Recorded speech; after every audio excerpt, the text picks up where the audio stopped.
Hoje vamos falar sobre descalculia. Bom, a descalculia é um transtorno específico de aprendizagem relacionado à matemática e a dificuldades persistentes para lidar com números.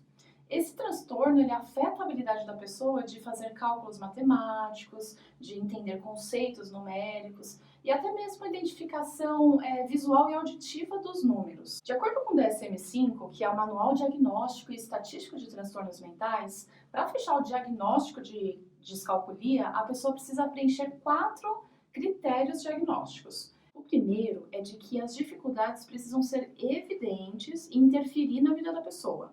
Dificuldades persistentes, por exemplo, em cálculos aritméticos e raciocínio matemático.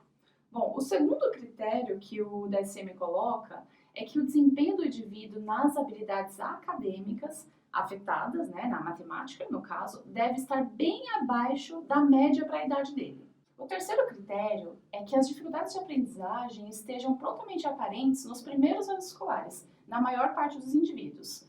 Entretanto, em outros, essas dificuldades de aprendizagem podem se manifestar mais para frente nos anos escolares, mais tardios, período em que as demandas de aprendizagem aumentam, e excedem as capacidades individuais. Mas na maioria dos casos, essas dificuldades surgem nos primeiros anos escolares. O quarto critério é que essas dificuldades de aprendizagem, elas devem ser consideradas específicas. Elas não são atribuíveis a deficiências intelectuais, a atraso global do desenvolvimento, ou deficiências auditivas, ou então problemas visuais, ou até mesmo problemas neurológicos ou motores. Não, a pessoa ela não apresenta déficit intelectual em outras áreas. Por isso que é um transtorno específico de aprendizagem. Ela tem uma dificuldade específica naquela área. Então, a descalculia, assim como outros transtornos de aprendizagem, como por exemplo dislexia ou disgrafia, ela pode ser classificada de acordo com o grau de intensidade, como leve, moderada ou grave. A descalculia ela afeta cerca de 3 a 6% da população mundial. E a pessoa com descalculia, ela pode apresentar dificuldades ou incapacidade de pensar, refletir, avaliar ou raciocinar sobre tudo que envolve números ou conceitos matemáticos. Elas apresentam dificuldades para entender o significado dos números, e o que eles representam, quais as funções deles e a importância da matemática para o nosso dia a dia. Então é comum que quem tenha descalculia apresente bastante dificuldade para memorizar números, para fazer contas, por exemplo. Além disso, as pessoas com descalculia, elas podem apresentar dificuldade na leitura e escrita dos símbolos, por exemplo, símbolo de mais ou símbolo de menos. Outra dificuldade que a pessoa com descalculia tem é dificuldade para estimar quantidades.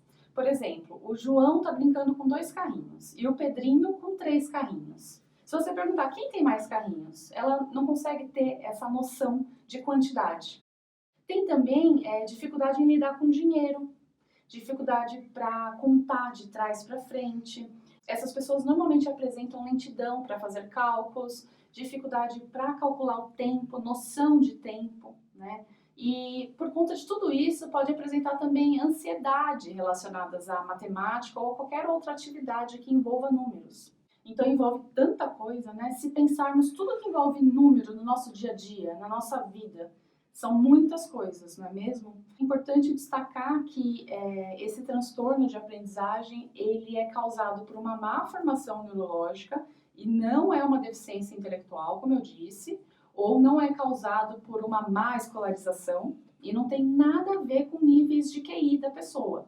A pessoa com descalculia não tem deficiência intelectual. É um transtorno específico que afeta essa área específica que está relacionada com números. Ou seja, a pessoa aprende normalmente as outras coisas, as outras matérias. Pesquisas apontam que a descalculia tem um alto componente genético e hereditário. Geralmente, o diagnóstico ele ocorre entre 8 e 9 anos de idade, mas é possível já observar dificuldades lá atrás, com 4 anos de idade, mais ou menos. Então, os sinais eles são percebidos mais cedo, mas é no ambiente escolar que a criança vai apresentar mais dificuldade, porque ela não consegue realizar as atividades, As atividades rotineiras da escola, e com isso ela pode sofrer bastante, se não ocorrer um diagnóstico adequado.